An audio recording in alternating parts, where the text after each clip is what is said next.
name and he appears. I believe in Joe Hendry. Yo, what's poppin'? All my peeps. It is I, your host with the most, Renaissance man, who always thinks he can. And champion of the peeps, Patty Pitts, back once again in the Yard of Streams for another edition of Pitts. See what you're doing? See, spin. Let's just spin it right back for another edition of No Nights Off. All right, that is the official name now. We are back. All right. And not only back, but it's like a new season, it feels like here. Like, like we went through episode 1, the pilot. We got through the kinks with our the first initial stage. Then we started doing new stuff, backgrounds, whatnot. That was season 2. I like season 3. Oh, because season 2 end of it was after WrestleMania and the come down, I would say from it. And now we're back. Like, as you can see, we got some comments here that I will obviously get to. We got a new background courtesy of Sara. And if you think this is the only background, this is why you have to tune in Saturdays and Tuesdays, because you get to see a little bit of a new background, not just random pictures of live crowds and generic things. No, you get to see some creativity here by obviously the best of the West. You can't forget about, who I haven't introduced yet because I've just been going on and on and on here. Sara Marshall, what's popping, girl? Hey, yo. Hello. Hello. What's popping? This is like my favorite of our new backgrounds. I'm partial to Raw I wonder as well, why. But yeah, this one. Yeah, I'm just glad you let me do it for at least one. So you gotta give. That's what the champion does, Sara. All right. Well, I mean, we did stick with stuff that you liked for the SmackDown one, so I feel like it's kind of fair. And we got AEW TNA up here too. Mm-hmm. It's just great.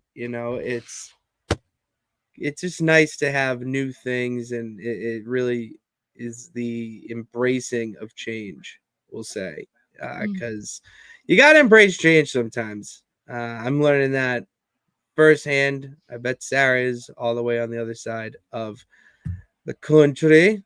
Ugh. And we're changing some things in the wrestling world. Some things are not only just changing, but totally just off course, off rails. And I'm not gonna lie, it usually I would have this show, and you're gonna see that we don't have as many topics today because of this type of thing, where I just want to talk about what the hell is going on. Because after NXT on Tuesday night, after you and I got off, Sara, I'm playing something and I had to stop and pause because I was so glued to not only one, but 2 shocking shits that happened. So, I mean, we'll obviously talk about it in our favorite segment of the week, but I really feel like we need to hear from our peeps who have got us here to this point where we have over 1,800 subscribers at this point.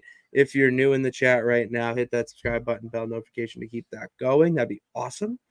And, let's see what's going on from the peeps who have been loyal, Pits Fits, and Yes Boys.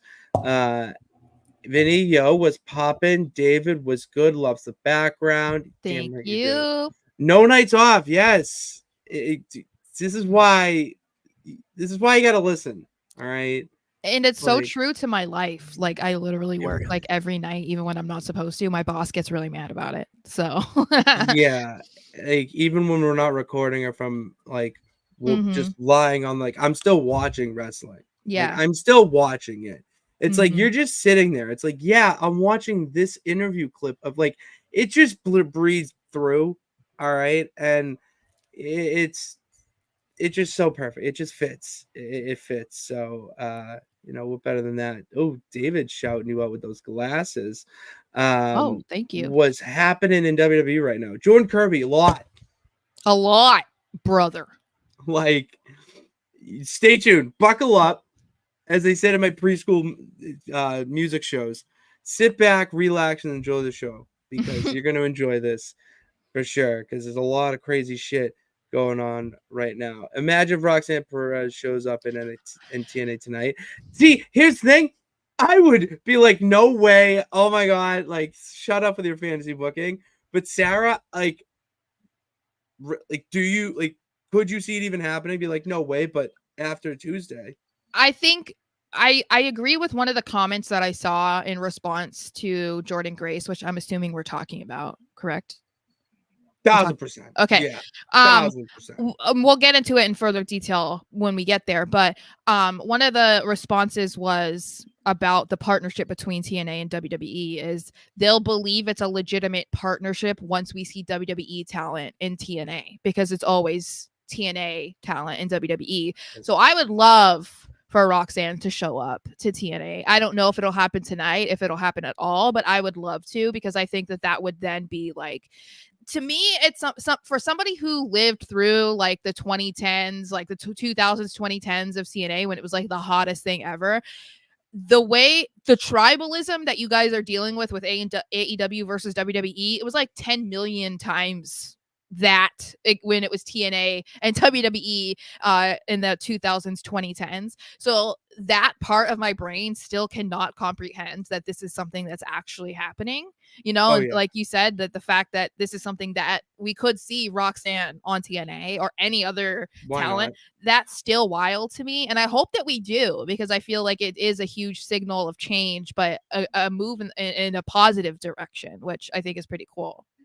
Yeah, like legit. Like, I mean, when I was in elementary school, I was waking up at 5 a.m. on Friday mornings.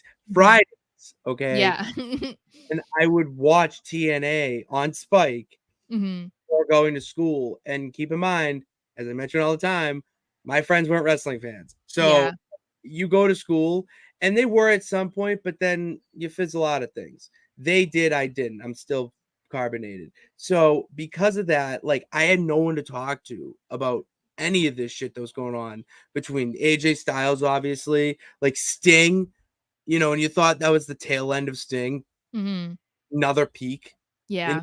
Career. Like absolutely insane to me that we are hearing TNA chants in WWE, you know, and this partnership's happening. And I was on as I mentioned, I was on the other side. So, and then obviously we got to shout out the Unhinged main event Fro. What is up? Thank you. Salute to you, sir. Yeah, here's, you know what? Here we go. I'm just going to get to these quick because oh my gosh. Oh my God. I need Joe Hendry to make songs about every single person on the WWE roster. You know what I would love to see also, which I feel like maybe people aren't even thinking about, because would Joe Hendry with LA Knight be fire? Absolutely. But I'm sorry, Joe Hendry and Drew McIntyre, just come on. Just a couple of Scotsmen. But like I feel like that could be either such a great feud or a great pairing. You know what I mean? Because like Drew is in that era of being a troll. So it feels like pairing up with Hendry could be great to do just that, but then it could also be used against him and why that could be also like a great feud. So like I'd be into it. I'd be so into that. The possibilities are endless at this point. And it sounds like we're talking about a few of our favorite things. So let's just like go right in and talk about them all and a couple of bad things. Don't be a lemon, be a rosebud. Don't be a lemon, Sara, be a rosebud. It is the lemon and rosebud segment of the week where Sara and I give our favorites, our roses, and our least favorite lemons of the week in the wrestling world, not just on shows, not just on social media, but it could be anything that has to do with professional wrestling. And you know what? I'm just gonna continue. We're just gonna continue the conversation because that's my rosebud. Okay, that is. I could have so many more, and there really are, but to get me to be so surprised and jaw dropped over debut, if you want to call this, you know, the merging, like this new part, like for this to happen, the Jordan Grace, like when I heard the sirens, I'm like, okay, Yeah. indie wrestler, cool, who is it? Because I don't Well, watch, I just watch clips. but also quite a few wrestlers over the years have used sirens. So it's like you Yeah. never know like who's it gonna be. But as you said, it can also be very generic indie wrestler, you know, just Yeah. trying to be like, look at me, you know, and so Like, they I'm use the a bad siren person. to like But be catchy. you see Jordan Grace just pop up, and they finally got the shot. That's another rosebud here. The shot of Jordan Grace on the screen with Roxanne right there, right behind her, like shoulder view, and then the pan out to the crowd. It felt like it was shaking in there. Like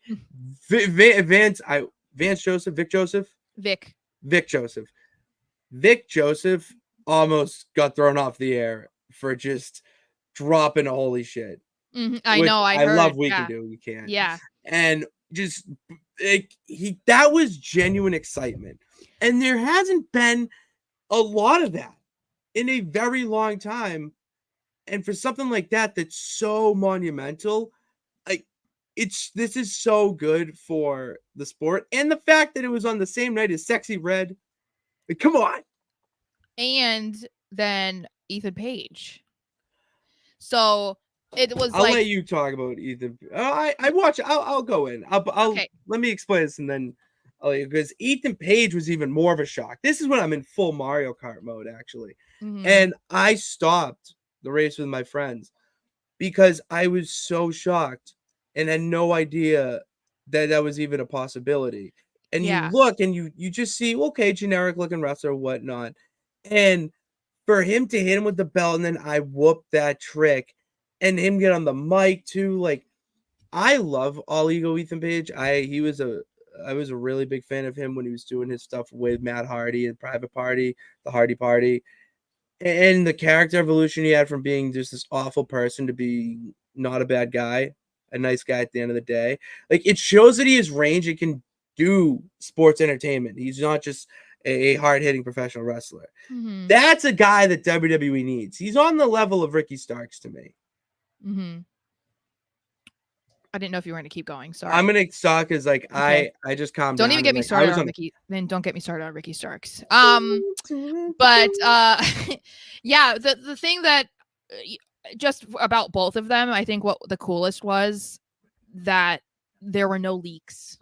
Like nobody really knew that either Jordan or Ethan were going to be in NXT. And so that's what made it, I think, a little bit cooler because everybody had genuine responses to it. And it feels like even the crew, as you said, talking about the commentary team, it seems like they didn't know either, which I think is a good thing because, you know, Pat McAfee has talked about how he doesn't want to know what's going on so he can have those genuine reactions now.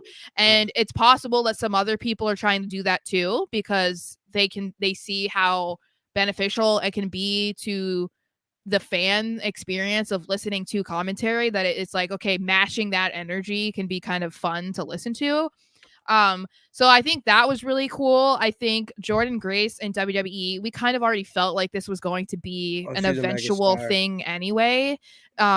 You know, based off of the fact that she was in the Royal Rumble this year and she was in it for quite a while. And now we're having this partnership a few months later. It just feels it's an inevitable situation at some point. I think with Ethan Page, what made that interesting was nobody expected that. He's a most recent AEW jump shipper. And recent. Yes, very recent. And that is significant, I think, in itself, right? Because a lot of people want to talk about and to focus on the people who are from WWE jumping over to AEW, but it feels very similar to me because obviously WWE is up here and AEW is not there. It feels very similar to how things were handled when TNA was at its hottest and people who were released or left WWE and they go to TNA. Like, for the most part, it's not that big of a deal because it feels like, yeah, that's going to happen. Like, if they're released from WWE, they're going to go to this other promotion. Exactly. We're not really talking about how many people are actually leaving AEW and are trying to go to or do end up in WWE. Like, I think that is a talking point that should probably be discussed more, just because people want to take as many opportunities as they can to take jabs at WWE and whatever. And like, it sucks and people want to go to AEW. But then there's people who have never been in WWE, or maybe, saw the most star power in their career in AEW and didn't want to resign, didn't want to stay with the company, and went to the big evil monster that is WWE. To me, that's an interesting thing because we're trying to paint out WWE to be like, the bad one, where it's like the grass isn't always greener. They're testing it. You know what I mean? Like, Ethan Page is a big deal, even if people are going to say it's not CM Punk, it's not Jade Cargill, but it's like he's still a name that people knew even before AEW. So that's a big deal, in my opinion. It's a big deal in what you said, but also look at the people that WWE are signing from releases compared to AEW. AEW is going for the star power. Look at all the new stars: Okada, Ospreay, and Mercedes. Right. All three are champions right now and are in big money feuds. Will Ospreay is actually he's a champion fighting for another championship at which one is it? Which one is he fighting? Forbidden Door. Thank you. Yeah. At Forbidden Door.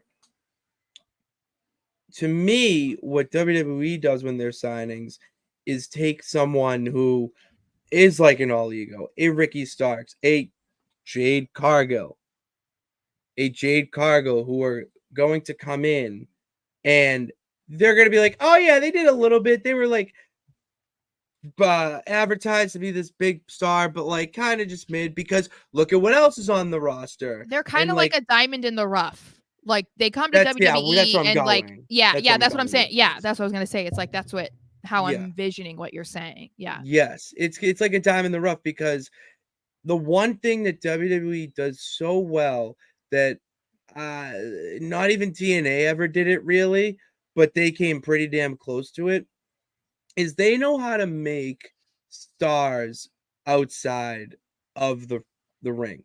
They know how to make a superstar larger than life figure that people are just going to know because they are that person.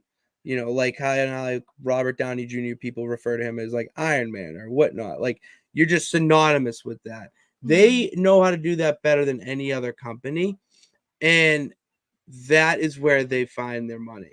So to me, like, that's where they are so good. And the fact that they have Julia, that's an unwritten, an underrated, but great signing that I think will pay off more in the long run with her going to NXT. Yep. It's people like that really show WWE. It's just miles.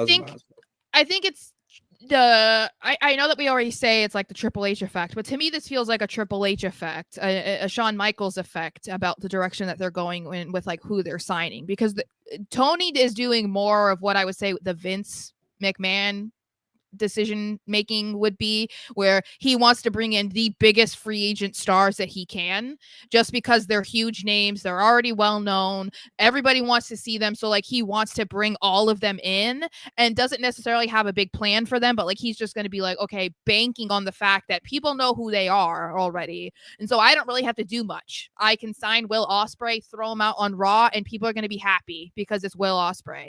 But Triple H and Shawn Michaels, I feel like they're being a little bit more selective with who they're bringing in, but they all make sense. So it's like, and they're all younger, they're all like in their prime or like close to it. And so, as I said, like in what you were describing in more words, was they're basically just getting these diamonds in the rough and just like chipping at them and like shining them up and then putting them out there. And it's like, that's the best way to go about it, because you're developing stars. They might not end up being, a Seth Rollins, but they could be a star in their own right. And like, you're doing it in the way that keeps them around for a longer time and also allows the audience to grow with them. So I think that it's interesting. I'm really intrigued to see like where this goes because they are in NXT. So I mean, I have no concerns about it just based off of what we've seen from Shawn Michaels since he took over NXT, what he's going to do with them, and if it's going to be good or not. Yes, it's going to be good, especially, you know, with Ethan Page, and even if we only get a few matches or appearances from Jordan Grace, we know that it's just like laying the foundation for her to be there eventually. And so I think it's just very exciting right now. It's very exciting time. Tell me more about what is exciting you in the wrestling world right now. So this is kind of, you know, I feel like there's a lot of stuff that's going on, but I feel like I have kind of liked it over this past week since Raw, that I feel like people are acknowledging everything that Becky Lynch has brought to professional wrestling and brought to women's wrestling. They're kind of being a little bit more reflective now that we know that she's going to be on a long leave. I think that people are kind of seeing things in hindsight. Of course, there's still the trolls out there that are like, Becky Hogan this, Becky Hogan that. But I think that it's just nice to see. I know I'm biased, but like, I think that it's one of those situations where people don't really realize how good they have it until that person's gone, you know, and I don't anticipate Becky to be gone forever, but I think that people are going to kind of notice that there's going to be like a void a bit in wrestling or in WWE on Monday Night Raw without Becky Lynch being there. So it's nice to just see people kind of like giving her flowers, even if it's not as much as I feel like she deserves, because I think that I think she's severely underrated, because I think that, and we've talked about this before with the four horsewomen, I think Becky and Bayley are the most underappreciated, underrated out of the four horsewomen. It's always been about Charlotte, Sasha, Mercedes, whatever. It's always been about those two, and I'm not taking anything away from them, but there's a reason why it was the four horsewomen and not the two horsewomen. And I feel like they are almost becoming like the Janettis, and I just feel that's unfair, because if anything, you could say Becky and Bayley have done more or worked harder because of the fact that they knew that they weren't getting as much attention, as much credit, whatever, as the other two. And I feel like they deserve to be acknowledged for that, because it's not easy to have the start that they had. Or if we want to talk about, you know, Becky, we've talked about this before, Becky coming out and doing the Irish jig. That's how she debuted. Oh my God, like that is, you know, jobber status. And look at where she is now. Or, you know, look at how people don't look at this either. Bayley transitioning from Bayley Buddies, side ponytail, I love everybody, I'm gonna hug you, to what she is now and everything that she's done in between. Like, that is incredible. That is not something that anybody can do.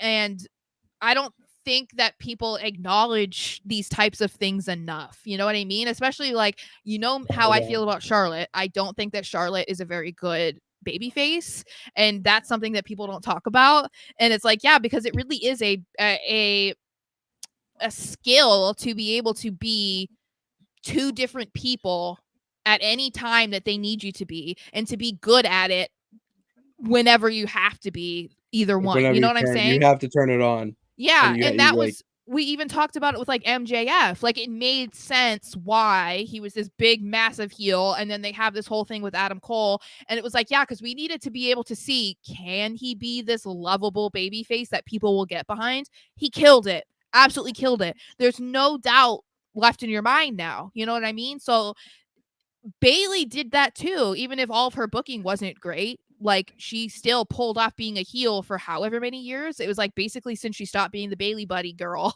to WrestleMania was when she was a heel. It's been years. So I don't mean to go off on a tangent about Bayley, but I just think nice. Becky and Bayley are kind of like in the same boat, that I feel like people need to recognize what we have right now and how good the women's division is right now, especially because we have those two women in WWE.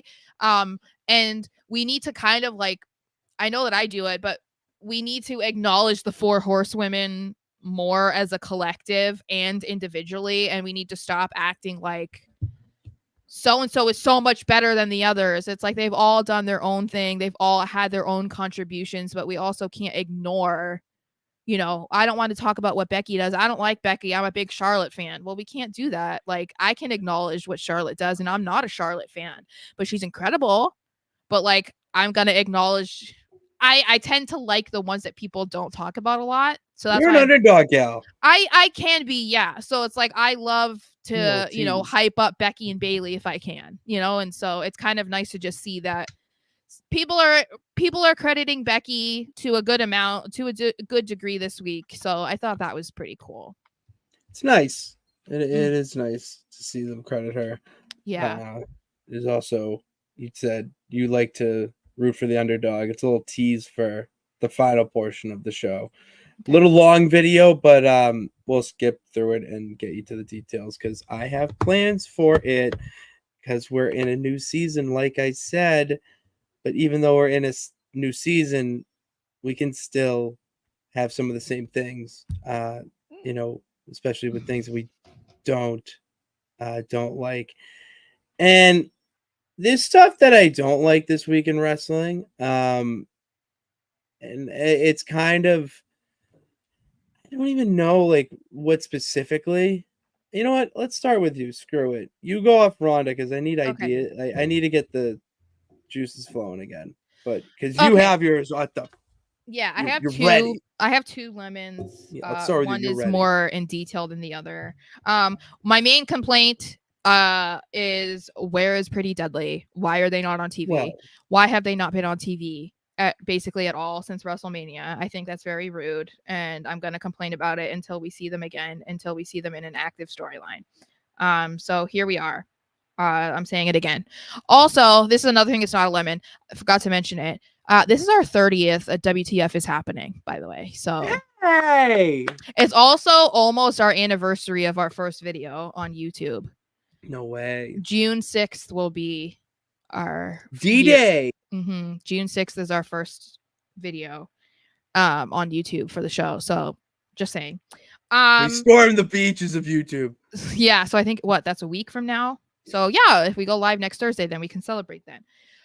Okay, so my real lemon is Ronda Rousey. Come on. Like, I don't want to talk about this girl every single week, but unfortunately she just keeps saying dumb stuff and I have to keep talking about her. So we're going to.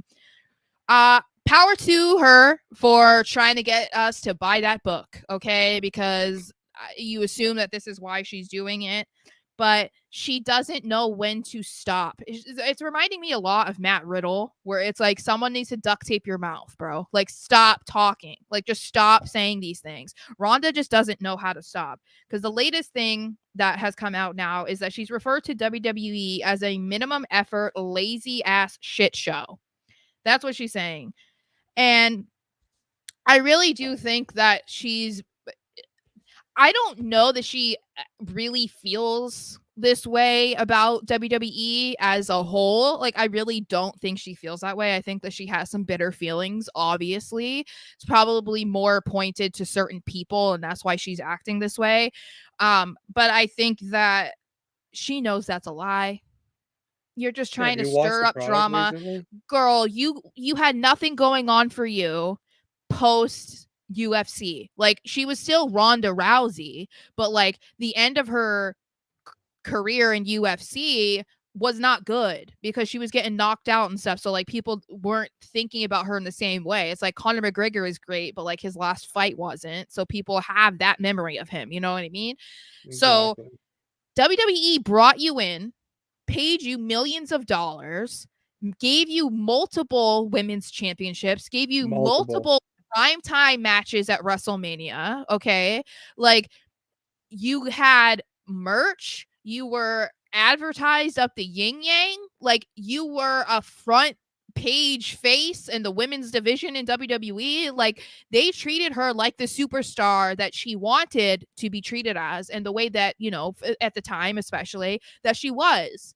And so to me, it's just odd to hear her go on and on and on and on about how terrible it was. And I'm like, but that's not true. Like, that was not your experience. Just because a few incidents, Mhm. happened Got or it. something, that does not dictate your entire however many years you were there. Like, you can't say, one thing happens to you on Friday and you say you had a terrible week. You know what I mean? Like, that's not how it works. Yeah. So I think, this is just her getting very defensive.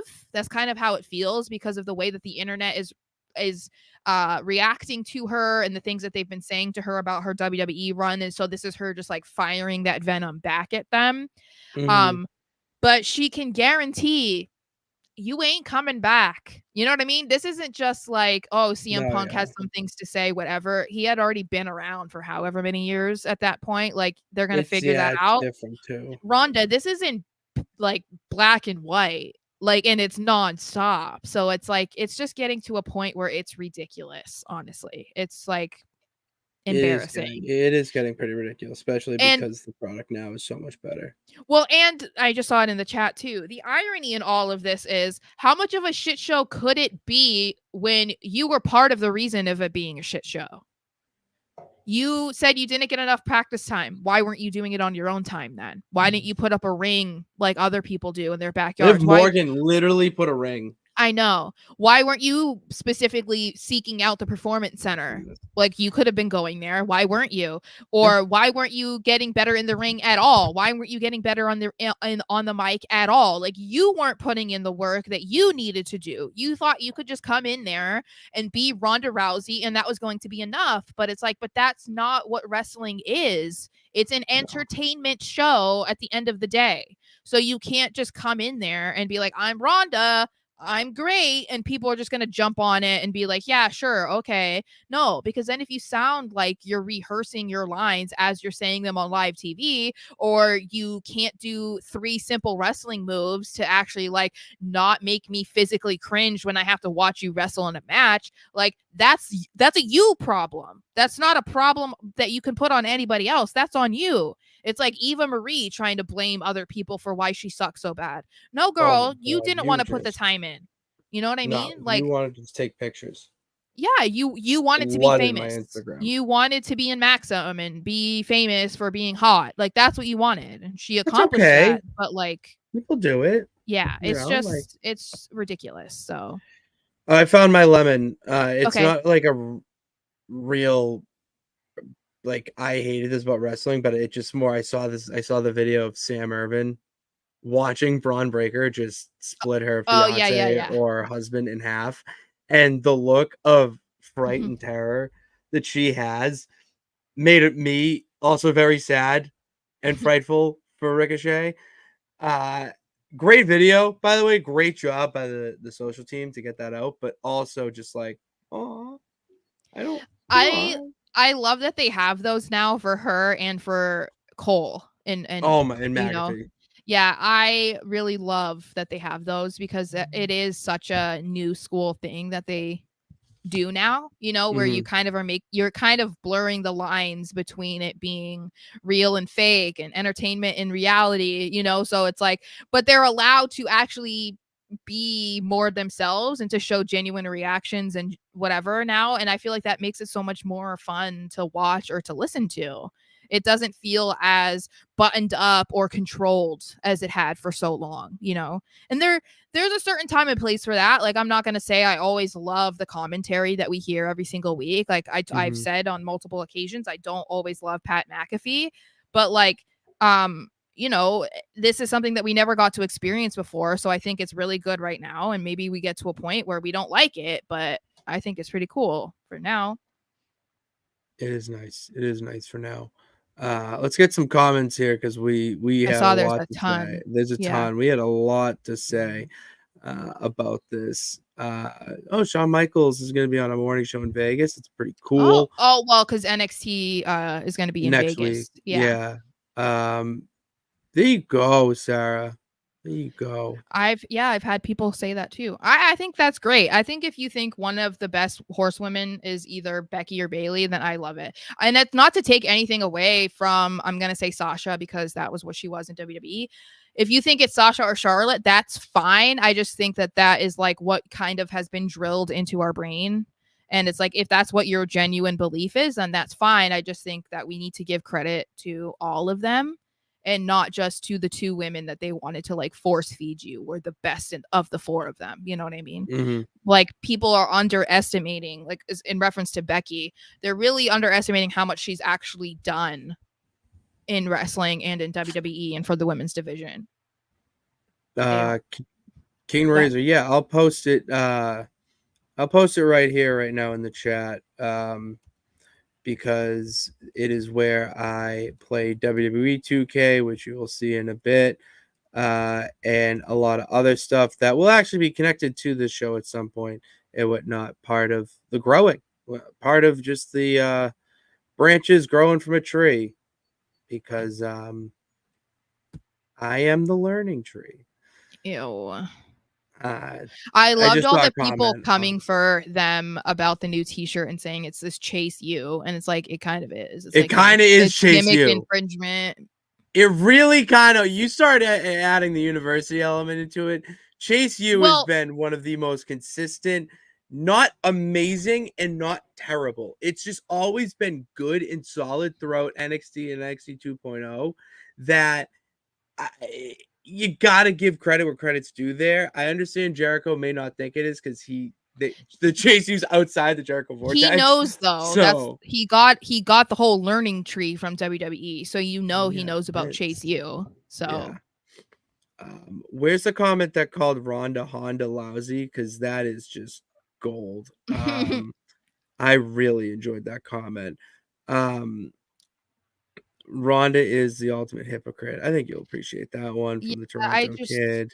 I think that, like, I think it's fine to be someone that wants to express their side of things or what their truth is. I think that there's just a way to go about it. And I don't know that Ronda's tenure in WWE warrants the type of stuff she's saying about the company. I think that's the thing, is like, if when Cody Rhodes left WWE, it makes sense why he was like, F this company, blah, blah, blah, blah. You know what I mean? But like Ronda made no sense. Yeah, I mean, your last match was like with one of your best friends. Like that, do you not realize how many people don't get that? Yeah. You know what I mean? Like, I don't know. Pitts, you saying that damn Chris Jericho catchphrase made me physically ill. I hate everything that man is doing on AEW TV right now. So sorry. I would have liked to say one of my own, but I can't think of one of my own right now. I see nothing positive about him other than like from the marks that are few and far between. Otherwise, I don't see like anything positive about Jericho. And I saw one that was like, we don't want to see Jericho, but Tony keeps putting him on every single week. And I'm like, every week. It's every fucking week like, is Chris Jericho. It's like they're thankful for him being, I guess one of the founding fathers kind of like AEW. It's like, okay, we appreciate you, but they don't need you anymore. It's like, now you're just hanging around too long. You've overstayed your welcome. You want me to lay a fact on you right now? No. A little Pat fact? No. Chris Jericho has been on television more times than Roman. Actually, Chris Jericho has made more championship appearances on TV in the past maybe 6 months than Roman did build up to Mania. Probably in 2 years. Yeah. Yeah, I didn't want to go that far, but yeah. Okay. No, I didn't want to go that far, but I'm pretty sure that's it. Yeah. The fact that that's a fact of life, like you don't have to like it, but that's true, which is insane to me. The fact that it's 2024 and I think Rey Mysterio does a good job of it, of not needing to be on TV every week, but when he is, you're like, that's Rey Mysterio. Like, oh yeah, like I can't grow up. But then it's like Chris Jericho comes out and you're like, I can't grow up. I can't become an evolving person if Chris Jericho is going to be on my screen every week. I feel like I'm going to be in just a constant vortex. I mean, we're all sucked in to the Jericho vortex. I'm not, thank God. Oh God, get me out of here. Get me out of here. And I think this is a great little segue to what's popping. Trying to get out of the Chris Jericho vortex. How about you? And I'm trying to get out of here, trying to jump onto another ship But here's the thing, Sarah. We kind of alluded to it already. Ricky People are Starks. jumping ship. Ricky Okay, you Starks. can just, you know what? How about you just talk? Because it It's seems like you just right away, just double guns, just ready to go. it's that's the I mean, I don't know. You would have better insight about like other talent in AEW who might go, but I really do think that it's Ricky Starks. It's only a matter of time. He's not been on TV. He's not injured. He's expressed his frustrations in his own way, like not attacking the company, obviously, because he's still employed. But he's best buddies with Cody Rhodes. Cody's got quite a bit of pull. You know, he could get stuff done if you wanted Ricky there. So I think it's just a matter of time. It's just I don't know the details of Ricky's contract. I don't know when it's up or when it's rumored to be up or whatever. So I don't know if it's like, oh yeah, it could happen next month or it's 6 months or 3 years. You know what I mean? Like I don't know that. But I do think it's been a matter of time basically since Cody came back. It's like you just knew it was going to because he's name dropped him before like multiple times over the past few years. So In interviews and whatnot, yeah. and now that he's not being used on television, it feels like, oh, okay, it could be sooner rather than later. I think he's gonna get his release granted. Like he's I- gonna. I- I'm shocked he hasn't even asked for it yet. Well, because I think there's like,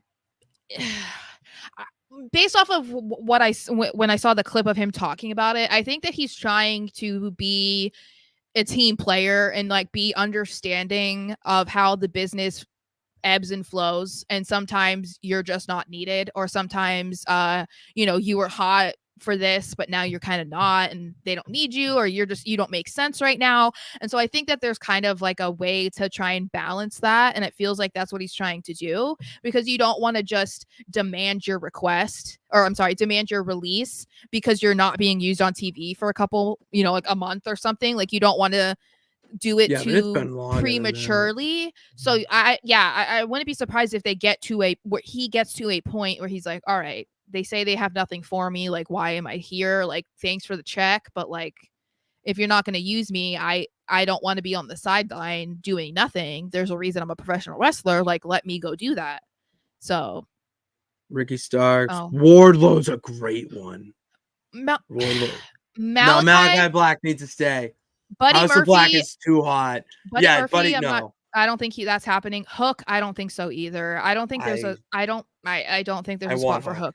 No, NXT, yes. No, absolutely not. Oh, Buddy Murphy would be Buddy Murphy would be great, but I think that he's thriving. I mean, like he's doing what he likes. He's having fun. I mean, even Rhea has talked about it. Like he's loving what he's doing with AEW. So, I mean, I think if whatever he's doing ends up kind of like sizzling out or something, then maybe. But it would be a little tricky because of everything that we know. Like there's certain people that it makes it tricky. Like if Buddy came in to WWE, first of all, I'm sure he wouldn't want to be known as Buddy anymore because that's just ridiculous. But they would have to try and keep him separate from Rhea also, which I think might be a little tricky. It's kind of hard right now. That's what I'm saying. So it's like it would be difficult. He made out with Dom's sister already. Yes. And had a thing with her. So like it's a weird shit going on. That was a Vince thing. He did not want to do that. Yeah, of course it was. Like yeah. Well, Vince Wonder knew that. Vince wanted to have a baby with his own daughter. So yeah, I'm just so happy we're in a new era. Yeah. I would love to see Malachi, Alistair, whatever you want to call him, Black, and Buddy Murphy in WWE. However, they are so good in the House of Black. The House of Black is one of the coolest trios in AEW right now. They don't need to be the trios champions for you to know that they are the best trio. Like they're just so dominant.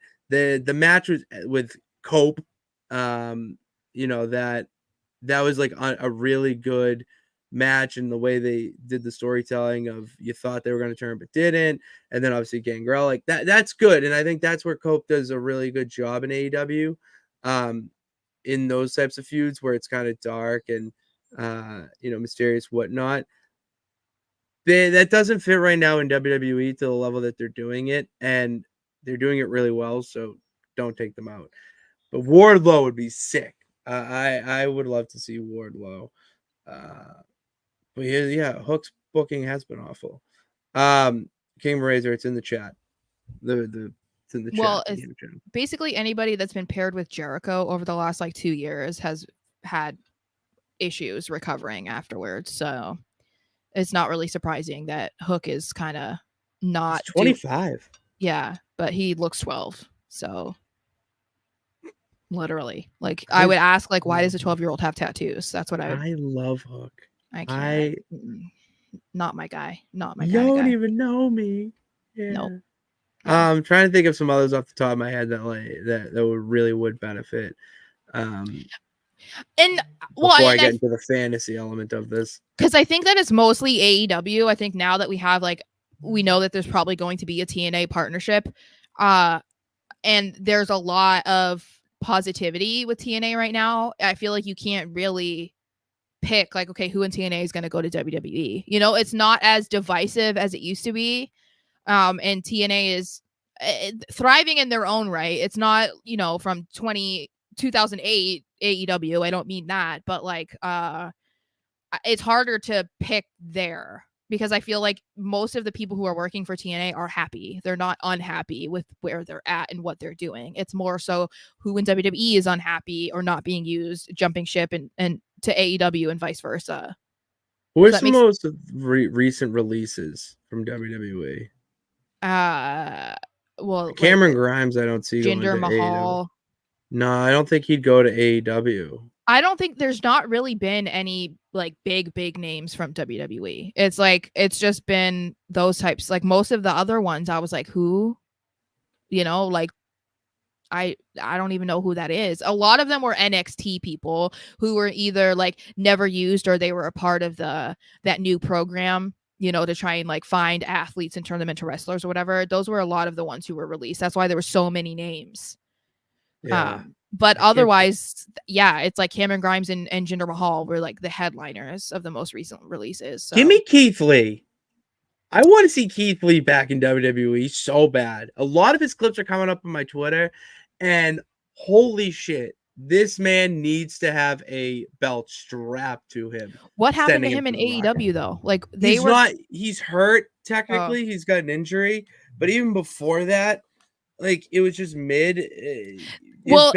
Swerve in Our Glory was his peak to me, and it's just I want more. That's another ironic situation, I feel like, with AEW because they were like, oh yeah, they didn't use you right way when they brought you to the main roster, and you knew that they weren't going to use him the right way once he moved from NXT to the main roster because you knew Vince is not going to like a giant like heavier guy. Like he's not gonna like him no matter how much he doesn't know what to do with it. Yeah, but it's like he's not into it. That's just not a Vince guy. So it's like you knew that was going to happen.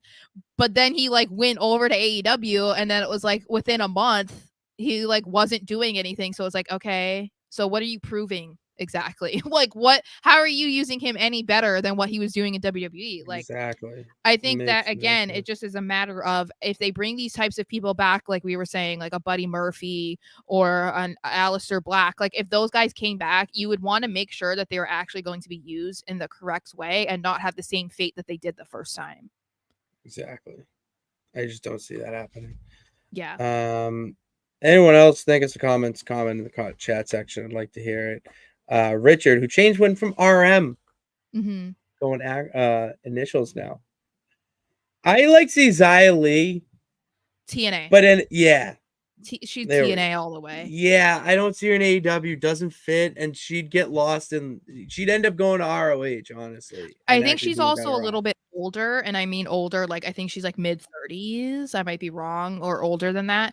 But she just got that TNA energy to me. Like she's not, and she's not someone that Tony could be like, ha ha, I took Xia Li. You know what I mean? Like no one would really care. That's what I'm saying. She'd go to Ring of Honor. Yeah. She is 35. You're right. Okay, I was right. All right. Thank God, because I would have felt so bad if it was like, no, she's 25. No, she's not that young. Right? She is 35. Yeah, good shit. Okay. Yeah, I can't think of any. All right, next. We're kind of on the AEW discussion, and I will talk about this. before we get to the other part of it. Because I mentioned Xia Li would be better off in Ring of Honor. But I feel like this man, Scott D'Amore, who was actually released or fired, whatever you want to call it, from TNA after he built it back to being TNA. Will Ospreay went on record saying that he would love Scott D'Amore in Ring of Honor and believes that he could be someone to really elevate the product. So, Sarah, I agree with Ospreay here. I loved Scott D'Amore. I want this so bad. It's Ring of Honor is one of those things where I'd watch it, but it's an access issue.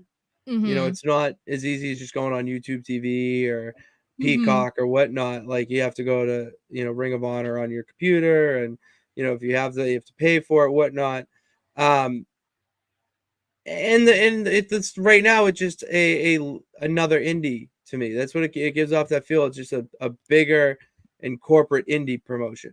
It doesn't have that feel that it did with, the Kevin Steens and Genericos and the Briscoes and, the Bullet Club, all that, that elevated to where it is. It just doesn't seem like that right now. And the guy to really elevate it is Scott D'Amore. I think, yeah, I mean, if they're going off of things that he's done in the past and how he was able to help TNA, and if they're trying to get Ring of Honor to kind of be like how it was at one point, where it really was almost like a third company, with WWE and TNA, then I would say, yeah, do what you can to make it that way that it used to be. But it also is a thing that Tony owns Ring of Honor, does he not? So it's like that's going to be a thing too. Like he might not want it to be bigger than what it is for all we know, because maybe he doesn't want to make a competitor kind of. But I feel like he could utilize it in the same way that like NXT in a different way, because obviously NXT is developmental. You don't have to use Ring of Honor in that way, but you could feature people who are willing to do a couple shows with Ring of Honor, but not sign an actual contract to AEW. Like that's a way that they could bring in some hot Japan talent or indie talent, and they're still sticking to what AEW likes to do and how they like to run their shows. So to me, that makes sense. I think it is just going to be a matter of what Tony's plan is with Ring of Honor, because it didn't necessarily feel like when he bought it that he was really trying to do anything with it. It was like, haha, I own another wrestling company. I want to own, their Them backlog, like everything, like he was trying to buy everything. There was talks of him trying to buy New Japan. So it felt more, so it felt more of like he was just trying to like monopolize the wrestling industry. And so if that is really all he was trying to do, then I wouldn't count on any of this happening. But maybe now that Ospreay has said this, maybe it is a conversation that is happening, or maybe he'll actually listen, because it feels like Tony is very easily influenced by what the internet says or what like random wrestlers are saying. So it's possible. But yeah. This should be going to Ring of Honor. Damn right. Toronto kid. And we have no wrestling. It's just us talking. Yeah. I'd fight someone if they came down here. I mean, my nephew asked me if I would wrestle with him today, and I said no. But I got two 7-year-olds basically upstairs. If I wrestle them, that's kind of a crime. So my nephew's 5. My nephew's 5, but basically what I let him do is just jump on me and punch me. That's like, I don't really do anything to him. Or like throw him on the couch, and it's like it's a big, comfy, squishy thing. Yeah. Oh, that was the best. I'm not physically assalting my nephew. Like steel chairs. Yeah, I just put him in the walls of Jericho, like fuck you. I'm just kidding. I don't. No. Thank you for justifying yourself. Yeah. Yeah, and then we'll just continue with the AEW issues, because I like AEW, but there's issues. Okay, there's just issues going on, and I'm actually going to pull up said tweet so I get this quote right. I want to get this quote right because there's a lot of words. There's a lot to it. Oh my god, the Damian Priest thing I That just sent photo. you was the first. Yeah. It's just absolutely incredible. Shit. Okay, here we go. Cultaholic. Were the ones who tweeted this at Cultaholic on X. Tony Khan reportedly changed the script for AEW Double or Nothing, leaving most people with no idea what they were doing until an hour or so before the show. It legitimately is more like 2019 WWE than it is to 2019 AEW. And the source here is Brian Alvarez. He said Tony switched the script on yesterday's pay-per-view multiple times during the afternoon. Most people, not just the wrestlers, have no idea what they're doing until the day of the show, and sometimes not until an hour or so before the show. People have flown to towns and given nothing to do. Others are begged the day before the show to please get to the town so they can do something last minute. He knows what he wants to do for the pay-per-views, although often changes. But as far as week-to-week TV, everything is booked show to show. For most people, he's incredibly difficult to get a hold of. In some ways, it's legitimately more like 2019 WWE than it is 2019 AEW, where he was much easier to get a hold of. He was very complex. He had very complex long-term storytelling. Many people had a good idea of what they were doing and where things were going. And often, most of the following week's entire Dynamite card was booked in and out before the previous week's Dynamite had even ended. Remember when Excalibur would run down the 24 matches in 30 seconds following the week? It's a night and day. It's night and day that changes, and people who work for the company in all the roles from the wrestlers to the office talk about it in all caps all the time, Sarah. So I know I think we both said we respect Brian Alvarez, so I do take this with substance and can see where it's coming from here, whatnot. And the fact that this is being reported now and after Double or Nothing for what you saw on TV on the screen was pretty good. I would say it was a pretty good show, nonsense, whatnot, but you're playing a dangerous game. And if you go down this line, it's already being reported now, you're still in infancy stages. Like, keep in mind, you're in infancy stages of your company, and you're being compared to 2019 Vince, who legitimately booked a bodybuilding contest as the main event of Raw. We're getting at, like, that's insane. Yeah, I think this kind of stuff doesn't surprise me just because, Tony is not experienced in owning a wrestling company, running a wrestling company. Like, there's going to be speed bumps along the way, obviously. So it's, the way that they try to paint it as AEW is so incredible. Everybody loves their job. There's no problems here ever. Nothing. We already got rid of CM Punk. He was the only problem. Like, that is such a delusional way to like try and advertise your company, because then when things like this come out, then everybody is just looking at you like you're a hypocrite, you're an idiot, because why are you doing this and saying these things when every company in the entire world is not perfect. So stop painting it out to be that it is, because then this is why the internet loves to hate you. Because it's like, look, it's going against what you said. Again, the things that you're trying to sell us is proven to be false again. But this kind of thing, it's like, it is a little funny, because I think that there are things that he does when it comes to wrestling, not beyond that are very Vince-like.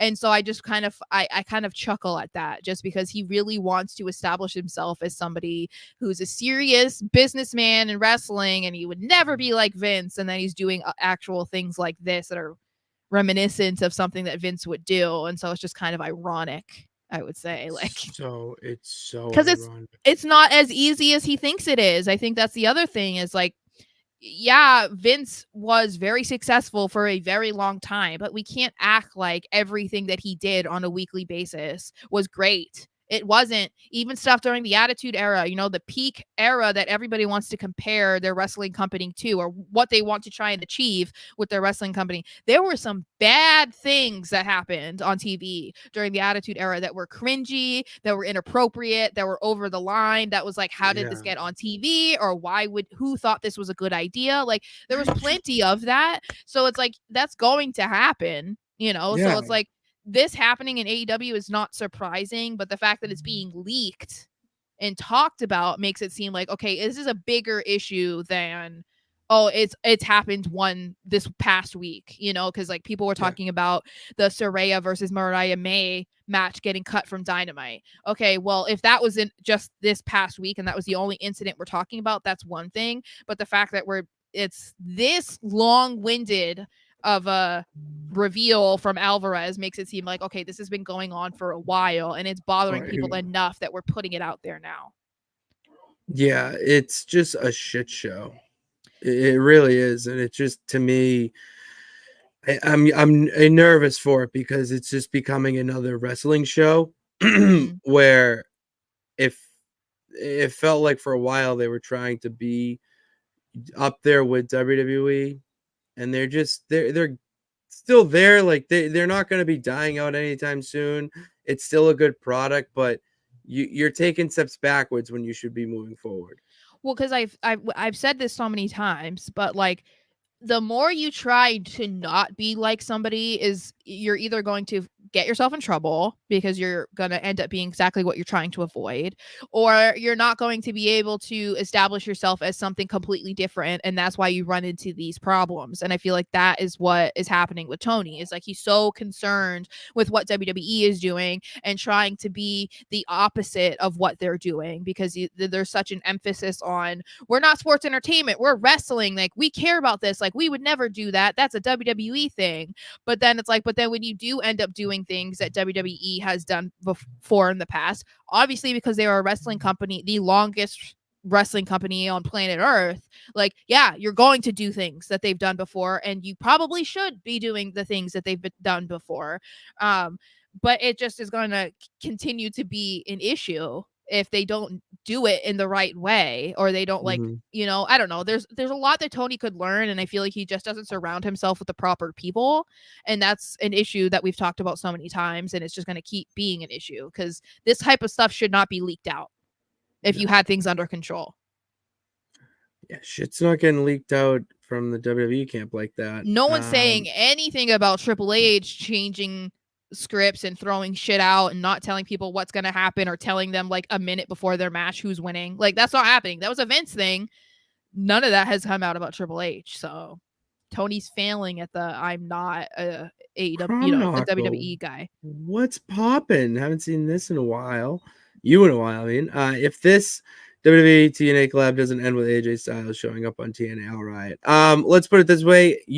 If you think that idea wasn't one of the selling points of all this, then what are we doing here? I think what's crazier to think about is that AJ Styles has had more matches in WWE than his entire career in TNA. I think that is like bananas to think about, because he's only been in WWE for 7 years.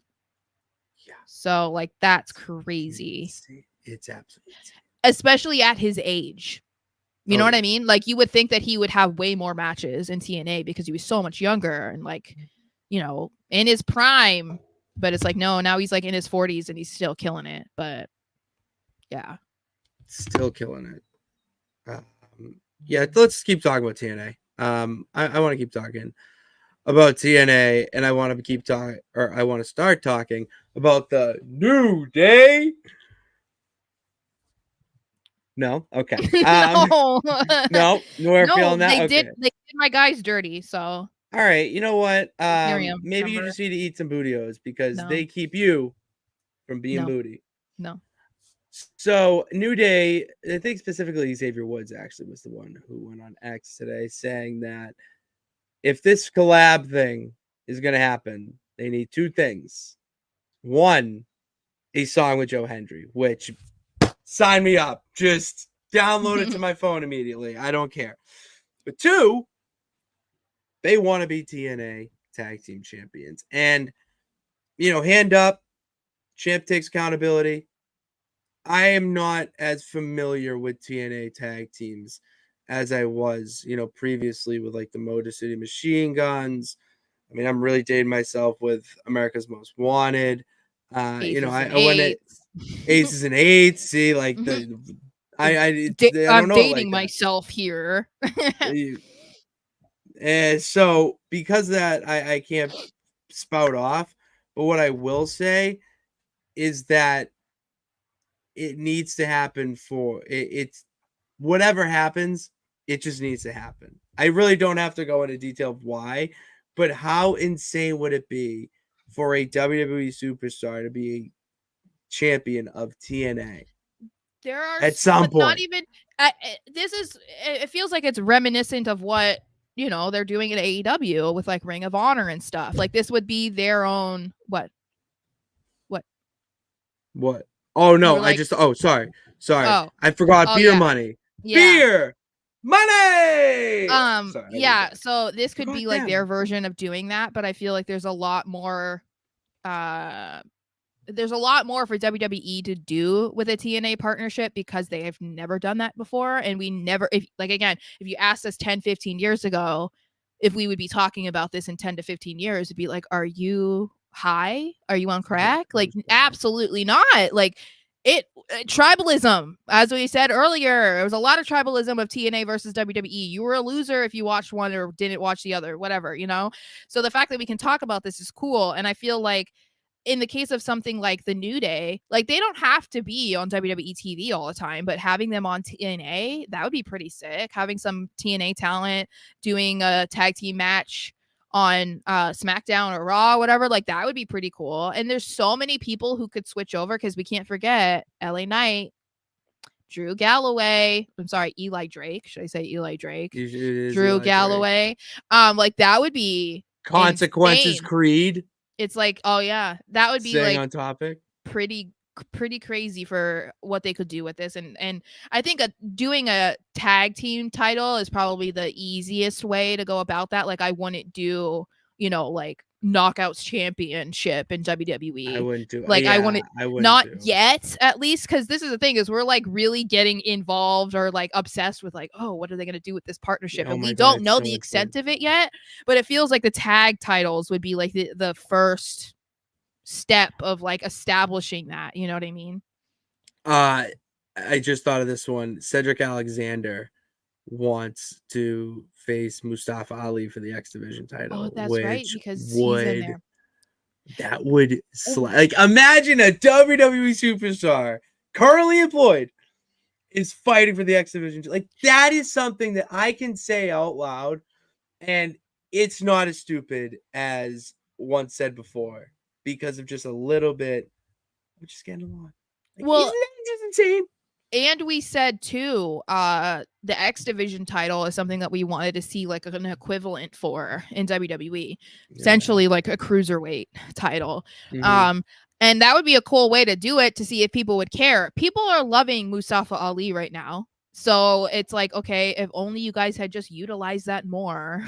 Because I've been saying there is a huge space for the cruiserweight division if they did it right. You don't even have to frame it as cruiserweight. Like saying the X division is so much cooler than saying cruiserweight. You know what I mean? So Like, much cooler. because I think people also don't realize like how many people are considered a cruiserweight.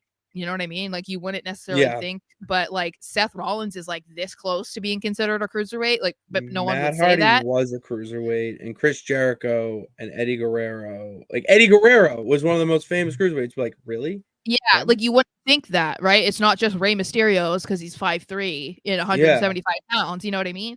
So I think that they are missing the mark there, but that would be a cool thing to do because then maybe that could let them explore the possibility of bringing that in because they just brought in that new title for the women in NXT and it was a gorgeous title and people are already invested in that. So it's like, okay, well, bringing in another one for the men, which I mean, the X division, it doesn't even have to necessarily be just a cruiserweight, but I think that you could because there are so many of those guys, especially from the black and gold era of NXT, that are not doing anything or they're stuck in a tag team and then you're not doing anything with them either. So, like, give them an outlet. People love seeing Ricochet versus Ilya. Could you imagine Ricochet Ricochet in an Ultimate X match? That's like, it.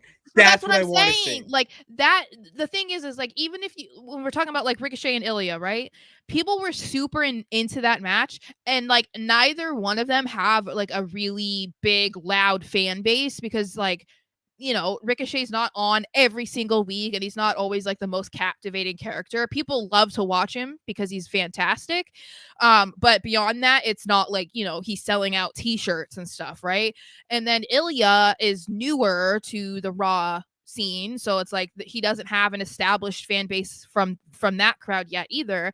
But like people wanted that match to keep going. Like people were genuinely upset that Braun Breaker ended that match. So imagine being able to be like guaranteed one or two of those types of matches every single week. Like, please. Then you knew you were going to be getting a banger every single week, like on top of the other stuff. But you know what I mean? Like those things would be like fun to look forward to, but you know, it would have to just be, I guess, the right time to bring it back. But like I said, maybe teasing something with the X Division title could kind of like move them in that direction eventually. Speed things along. Yeah. I would be so happy because I've been saying this for so long. I think it was one of the things that when we talked about like an early episodes of the show, we were like, what titles do you think they should bring back, or like whatever, like what title do you think they should add? And I said cruiserweight, and we mentioned it being like X Division. So I would be there's a video out there. Yeah, there's definitely a video out there of us. Yeah, all right, so that's all the main topics for today. Sorry, peeps. So it's time to 1, 2, 3 count. All right, starting with Sara. Who's in your fave 5? All right, I was having a little flashback to T-Mobile and the fave 5, I think it was, with the sidekick. Oh, like your top 8 on MySpace or something, you mean? Yeah, something like that. So I feel that with Raw and SmackDown, we kind of get pigeonholed, and people only really know our favorites on those shows. So this show, like, we need to spread our wings and let them fly. Okay. No, but we need to spread our wings and show the peeps, the Pits Fits and Yes Boys, our fandom for everything, you know, because we watch a lot. So 5 people, and I'm not saying rank them. All right. We've done a lot of talking about ranking and opinions here, but who are 5 people, men and women, that right now that are like not your Cody Rhodeses and John Cena's, but like when you see them on TV, or not even TV, but like a clip or something, you're like, yup, fucking love them. Okay. Tiffany Stratton. Okay. Who else? Well, JD McDonough, I would say, is like a new one. Like, I love him, but he's that's fairly new, because WrestleMania, I think that was where it really. That was when I was like, holy moly, I am obsessed with you. Flipped you off. When he gave you the double birds, you were like, yes. JD McDonough. Or JD McDaddy. Who else? You know, I am intrigued by Sol Ruka, actually. I'm very intrigued by her. Who else? Like, who else is a guy that I'm trying to think. Like, I'm so sick of these political texts that I keep getting. That's annoying. I'm trying to think, like, who else have I been like, ooh. I can start with mine. I mean, you know, I like the Metaphor. I'll give you that. Which we talked about that. That's from WrestleMania, because I think they're hilarious. Yeah, I mean, you can say yours. I'm like, I can't think of. All right. Who else? All right. I don't know why I just froze, but I got nervous. I did. I honestly, because like there's so many that just hit you. It's just like, you know what? I'm putting him in here because he needs some respect. Javon Evans or Jay Evans in NXT. He's absolutely incredible. And I high flyer, that cutter he has from the top rope is absolutely sick. I'm putting KO. I love Kevin Owens. He needs to be on my list. Jay White / Bullet Club Gold. I'm obsessed with them. I think the entire gold, capturing the gold in the gold cart is amazing. And then on top of that, you have Juice Robinson back from injury, Mhm. completes it. Oh, I'm obsessed. Maybe I should add in Ricky Starks. Yes, you got that's. I think that's a good way to end it for you because you need Ricky Starks in your life. Yes. What I'm are trying you to think doing? of NXT. I gave you Javon, Kevin Owens for that, Jay White. I'm gonna shout out BRG because I've been seeing his stuff and he's killing it in MLW right now. He is an unreal heel, like so punchable face. Even Mhm. I want to just like take a swing at his face. Like it's that punchable. He posts stuff on his Twitter, and I'm just like, you need to. I want to, but I love you. But like, Yeah, you're like, ew. And then a girl that went to the sister high school of Mhm. mine. So we're all boys school, they're all girls school, is a wrestler right now in New England. Shannon Levangie. So if anyone who is in the comments knows that, she went to the sister high school of mine and she's insane. I saw her at Limitless. And holy shit, she really impressed me. I see the clip. She just loves diving off of stuff. Wow. And she's one of those. I'm just like, yes, I love it. I gotta pick a Raw guy because I pretty much have everyone covered on the main segues here. Who's my favorite thing on Raw? What is my favorite thing on Raw? It's not Cody. You know what? Cody's not on Raw. You're right. It's not Cody because Cody's not on Raw. Good catch. Oh, I hate to do this. I'm doing Sammy. I love Sammy. I I love hate that Sami he Zayn. beat Gunther, but I love Sammy. I love Sami Zayn right now. I'm a big Sami Zayn guy. I'm not into So- his storyline, but I love Sammy, so that's why I'm like, okay, even though I'm not like super entertained by you right now, I still love you. So See, my thing is kind of that, not as I won't say pessimistic, but not as like unenthused. But it's just that I want to see Sammy in unreal matches right now. Like yeah, he's doing a great job of being the underdog champ who beat and just the ultimate, fighting champion. mm-hmm. So I want to see more cool match like that. I would love to see Sammy versus Ilya at some point. I don't think that's going to happen in the near future. But yeah, I like that. All right. 2. We need to talk about it. All right, Sarah, we were part of history. Okay, we were part of history with WrestleMania Night 40, Night 2. You sent this to me, right? Tweet. You sent this. Oh my god! The bisexual Undertaker, man.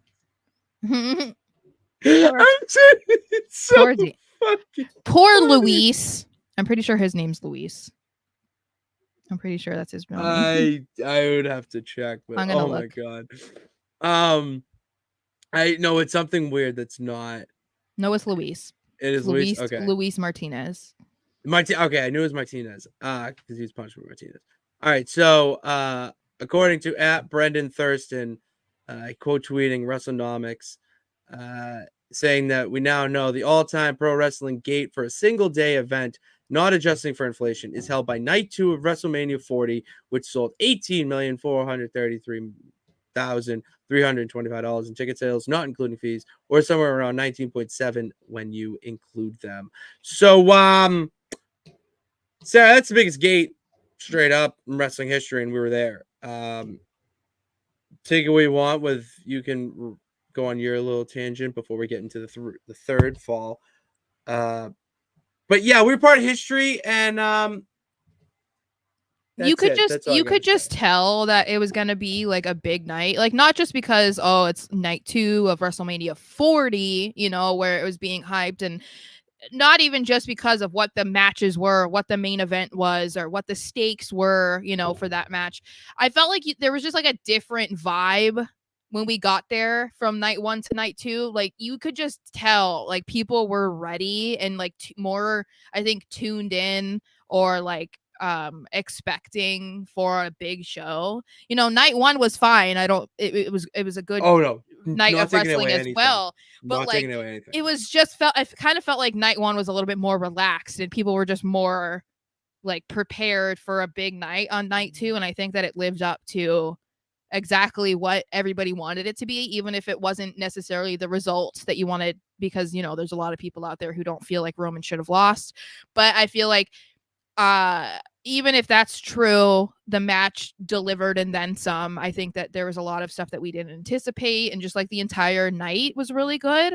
So it should be the highest gate. It should be considered like the greatest WrestleMania main event ever. You know what I mean? Like, it was just, it checked off so many boxes that now seeing the numbers back up it being the greatest ever is like, yeah, okay, that makes sense. Like, it should be, you know?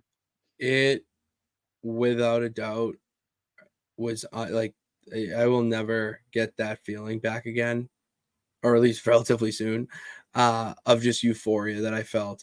And I knew it was going to be a special night when Damian Priest cashed in. You know, That like, you kind of like see, said it early. it really did, because you have Drew just taunting. And I think I even said to you, like, go. Like, why is he not leaving? Like, something's that, I'm like on the phone with my sister, remember? Because she's oh my crying. God, because she's the Drew. I remember Yeah. this now. Yeah, Yes. I'm on the phone with my sister because she loves Drew so much. She's crying. Oh my God, I can't believe he got to win and he Oh won my at God, WrestleMania. I knew it. And I then- said walk. Yep. And then because we're live and the feed is going to be delayed, I was like, oh God, okay, I need to get off the phone because like I didn't want to spoil anything for her. Couldn't.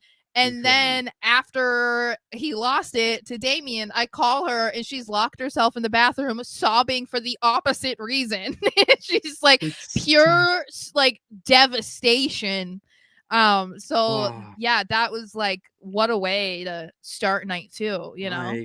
Oh man, I feel the both, but that's like, isn't that the beauty about being a wrestling fan? Is that 1 minute you're crying just tears of joy, and then just it gets taken out of you, and it's just like, how did that happen? It's such a like unique experience, I think, for one show to give you, you know, because like a movie can give that to you over the course of 60 minutes, but like some people might think it's ridiculous that you're crying over a scripted match or a scripted ending, you know what I mean? But it's like, no, I would say, you know, like it's kind of comparable to like football or baseball, like you kind of, or celebrities, I guess, because of the way that you can get connected to them with social media. Like you feel like you get to know these people, or like you get to care about them because you care about their careers and if they're doing well, if they're winning championships, if they're losing, like it does matter to you. And especially if you're someone who's a longtime viewer or a longtime fan of somebody, you do really get emotionally involved. Like, why do you think so many people were crying over Cody Rhodes winning? It wasn't because like, oh wow, that was such a good match, I'm so moved and I'm crying, because it's like, no, they were so in awe over the fact that Cody finally did what he came in to do. You know what I mean? Like, and so that's, to me, like, you can make fun of me all day long if you find out that, oh my God, I cried when John Cena lost to The Rock. That's fine. You can make fun of me because I cried when Cody Rhodes won the title at WrestleMania. I don't care, because respected people in the business have cried over things that have happened in wrestling, whether it was for good reason or bad reason or whatever, you know, like as we said before we went live, if you get it, you get it. If you don't, there's nothing I can say to convince you. So I actually think tears came down my face when I heard the gong hit. I swear to God, I'm not kidding you. That sequence, I didn't feel like I was in my own body. Like that was something I cannot describe. How I can't put into words. It was that insane. I think that the one of the unique parts of this specific WrestleMania is that it was as good for the people at home as it was for the people in person, because I think sometimes there are shows that are, oh my gosh, that was so good, blah, blah, blah, blah. But it's mostly because you were there. So because you're like in the midst of thousands of other fans and you got to experience like all of that energy. It's like, yeah, you thought the show was better because you were there, where it doesn't hit as much when you're at home. But like, you know, WWE put all of those people reacting to WrestleMania on streams. Like there's videos of it. So it was like, no, this Mania was so good that had people out of their seats, had people screaming, had people crying at home. You know, like to me, that's a huge win because you need to be able to cater to the millions and millions of people that are watching at home. There's only that a certain number of people that are lucky enough to be there in person, and you need to try and translate that experience to the people who are watching it on a screen at home. And I think they did a really good job about that this year. It really did. They really did. And Sara, 3. Hey yo, it's the bad gal. All right. I'm not gonna play the whole thing because I'm not gonna like sit through the whole thing because that can go on YouTube because we can do that now. Or we can do some fun stuff. But I do want to update the peeps on what is going on in the Nonsense Wrestling Federation in that galaxy with your wrestler. Okay.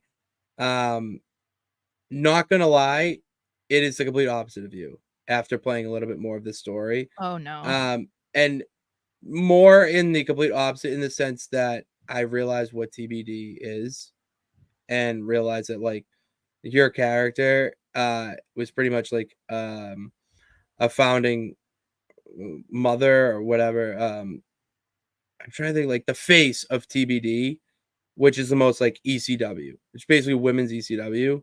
Okay. And that's not your favorite. Yeah, ECW is not my thing. No. Exact. So like it's just yeah. hilarious in that. That's kind of funny because my friend that I work with, he's one who worked with ECW. Like he was like a young little journalist working, talking to Paul and all the wrestlers and stuff like that. So he would probably find that really entertaining. It's like it's so funny. I mean, at the first episode that I played here, I had you putting someone through a table. Awesome. Oh, Oh okay. no. All right, we got to take the hold on. We got it. Okay. We got it. Okay, so now we know you just got to go to the other screen. All right, so let me replay it. I'm not going to play it with sound because Is that me? No. Oh, okay. None of these are you who you've seen so far. Oh, okay. Okay. Good. If you want to hear the sound of it in their actual dialogue, this is why you got to tune in Wednesdays at 5. I might bump it to 6. I like Sara. I'm not gonna lie to you. I like the fact that we recorded 7 now because I'm gonna be getting home a little later. Okay. So it's just like it's nice to rest. So I might start at 6. We're gonna start this 6 o'clock on Wednesdays. I think that's a good time on Twitch. But that's where you get to hear the dialogue and maybe we'll do some other fun experimenting and whatnot. So this is Psycho Sally. That is Genova. That's her name. She's the head of TBD. That's you. See, you got the Razor Ramon. Oh my god. Armband. They're talking right now about TBD, Psycho, like the match and whatnot, and how the Psycho Sally is actually going to a WWE tryout. All right. And you learn a little bit about here too, this intro. I kind of am jumping all over the place because they're talking, I'm talking weird. But what's going on is pretty much telling you that Bad Gal got offered a WWE contract and an invitation, and she denied because she wanted to build TBD to, a new height, build her own legacy, whatnot, and her style doesn't match with their style. So that's the booker and all that. And then Psycho Sally, see here, she's got a tryout with WWE. Doesn't have a car, okay, apparently, because she asked you to go along with her. And you're like, why? Why do you need me to go along with her? And let me go here to see the decision. You have to make a decision, essentially. If you are going to be for, yeah, you do. You end up going with her, okay? And that's you guys. You walk into the tryout and they're making fun of this girl in the orange bra, sports bra, right there, because she's a track star. Okay, she's a track star, and they're making fun of her. Yeah, I was thinking the same thing. In the orange too, Tennessee, they were teasing her about not knowing lingo and whatnot, and these two have grinded, and the track star doesn't belong in the ring, whatnot. So then you come in and stick up for the track star. We love when you stick up for people, Sara.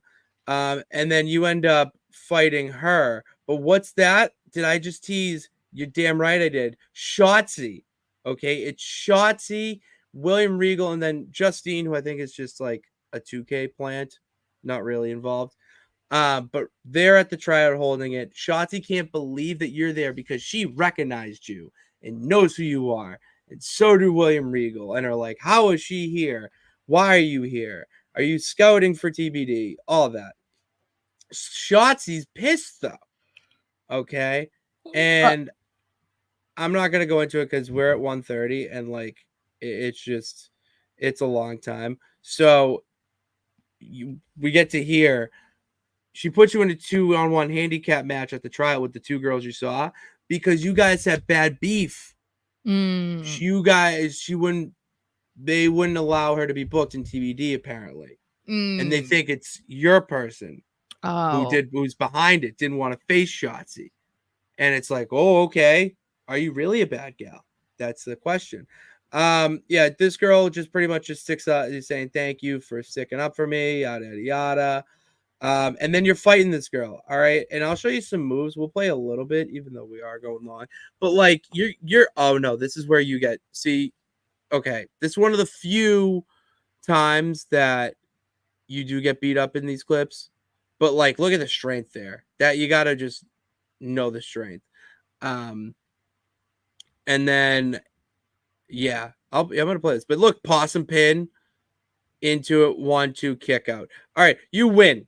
Sarah, you win that match. But Shotzi still got beef. Still got beef with you, all right? Don't know why. She just can't let it go. So she wants you to face Psycho Sally in a no DQ match. Fucking wild. So I'm not gonna honestly. I'm gonna post on YouTube, I either here or another on the nonsense YouTube, whatever, because you guys can watch the whole thing. Because the match is actually pretty good. Like the moves Psycho Sally's doing, the gameplay, all that stuff's really cool. But we've been going at it for an hour 30 here. So you're beating her up. You put her through a table at a WWE tryout. You hit your finisher in front of them at a WWE tryout, and then Shotzi's like. Goes oh no, I will play the ending sequence here because it makes a lot of sense after it. So you hit your finisher. We got to see your finisher. It's I think a reverse GTS. It looks like a kiss of death, or would you call it? Zoe Stark Z360 kind of. Yeah. So you go for the pin. We'll continue this because it makes sense. She pulled the ref out of a ring at a tryout. Sarah pulls her out of the ring at a tryout.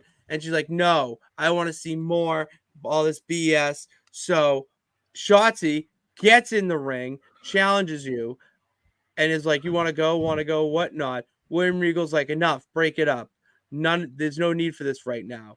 There needs to be an audience if we want to be doing this. And he teases you be a tune-up match for Shotzi before she takes on WWE Women's Champion Bianca Belair at some pay-per-view. So you're at Raw. Okay, look at that. It's Otis and Chad Gable, and then Bianca Belair and Montez Ford. So you guys are talking, yada, yada. Who do you run into? Okay, we'll wait a second because I don't want to skip over this because who you run into, it's pretty funny that it's this women's wrestler that you run into. There it is. Queen. Becky Lynch saying, like, what's your problem? All this, Geneva apologized for you, but then she recognized your shirt. She recognized your shirt, TBD, says she's heard of you, keep it going, all that stuff, and welcome to Raw. So Becky Lynch, Sarah, has welcomed you to Monday Night Raw, and that's where it ends, and we will play next week. What do we think? What do we think so far? Pretty sweet. I can't change the name, but we're not going to call her Ramona, and they don't call you Ramona. So we're just going to forget that name exists. Okay. It's a predetermined name. They do this in all the 2K games. They give you a predetermined nickname to have for like commentary and whatnot. Yours is Cap, like Captain. Okay. Cool. I usually I'm the captain of all things nonsensical. Apparently you do that since you're the wrestler. I'm the manager. So yeah, but that's it. That's what we got for you going. Please go check it out Wednesdays at 6. And that's all we got for you right now. wrap it up quick because I need to eat pizza. I'm so effing hungry.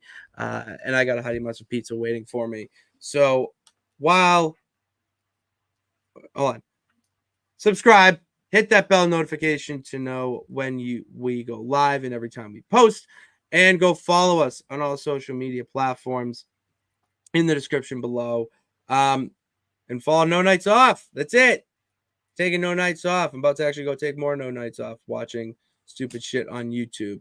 And thank you guys for tuning in. God bless. Remember that you can do it. All you got to do is try. We'll see you on Saturday. We'll see you Saturday. SmackDown. Breakdown.